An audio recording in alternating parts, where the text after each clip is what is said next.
સુરત શહેરના વેસુ વિસ્તારમાં આવેલી હેપી એલિગન્સ બિલ્ડિંગમાં બાલ મુકુંદ પરિવાર દ્વારા સામૂહિક આપઘાતનો પ્રયાસ કરવાની ઘટના સામે આવી છે। પરિવારના 4 સભ્યોએ ઝેરી દવા પી આત્મહત્યાનો પ્રયાસ કર્યો હતો। આ ઘટનામાં પતિ પત્ની અને એક દીકરીનું મોત નીપજ્યું છે, જ્યારે બીજી દીકરીનો બચાવ કરવામાં આવ્યો છે। બંને દીકરીઓની ઉંમર અંદાજે 5 થી 7 વર્ષ હોવાનું જાણવા મળી રહ્યું છે। સ્થળ પરથી સુસાઇડ નોટ મળી આવી હતી, જેને આધારે પોલીસે વધુ તપાસ હાથ ધરી છે। પોલીસે વૈભવ રૂંગટા વિરુદ્ધ દેશપ્રેરણાનો ગુનો દાખલ કર્યો છે। 3 પાનાની સુસાઇડ નોટ કબજે કરવામાં આવી છે, જેમાં વૈભવ રૂંગટાનું નામ ઉલ્લેખનીય હોવાનું સામે આવ્યું છે।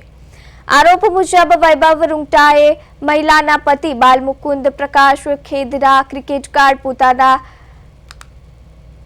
કબજામાં લઈ લીધા હતા। એટલું જ નહીં, થોડા દિવસો અગાઉ મોપેડ પણ કબજે કરી લીધી હોવાનો ઉલ્લેખ છે। પોલીસે સમગ્ર મામલે તપાસ કરી રહી છે અને તમામ પાસાઓ પર ધ્યાન કેન્દ્રિત કરવામાં આવ્યું છે।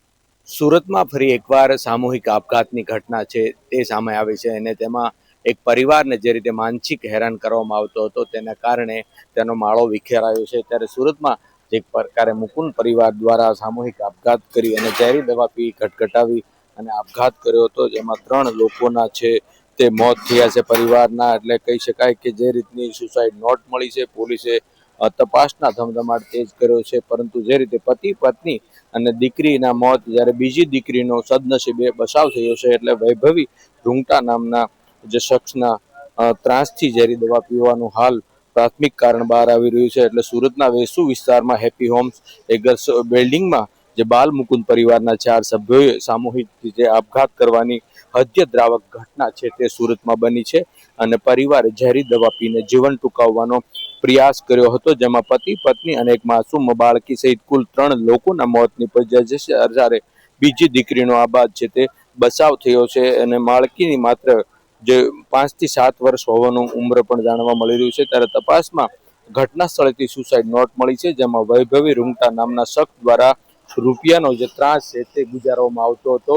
ત્યારે હાલ પીએમની કામગીરી છે તે શરૂ કરી દેવામાં આવી છે અને પોલીસે પણ જે રીતનો ત્રાસ ગુજારવામાં આવતો હતો એટલે તેમની સામે ગુનો નોંધીને કાયદેસરની કાર્યવાહી પણ હાથ ધરી છે। પરંતુ સુરતમાં સામૂહિક ઘટનાને લઈને ચોક્કસ પરિવારમાં ક્યાંક ને ક્યાંક જે રીતના પરિવારમાં દૃશ્યો એટલે શોકમય થયા છે અને આખો જે માળો છે ઘરનો તે સામૂહિક આપઘાતને કારણે વિખરાયો છે। ત્યારે હવે આવા આપઘાતમાં મજબૂર કરવા લોકો સામે કડકમાં કડક જે કાર્યવાહી થાય તેવી લોકોની પણ અહીં માંગ ઉઠી છે।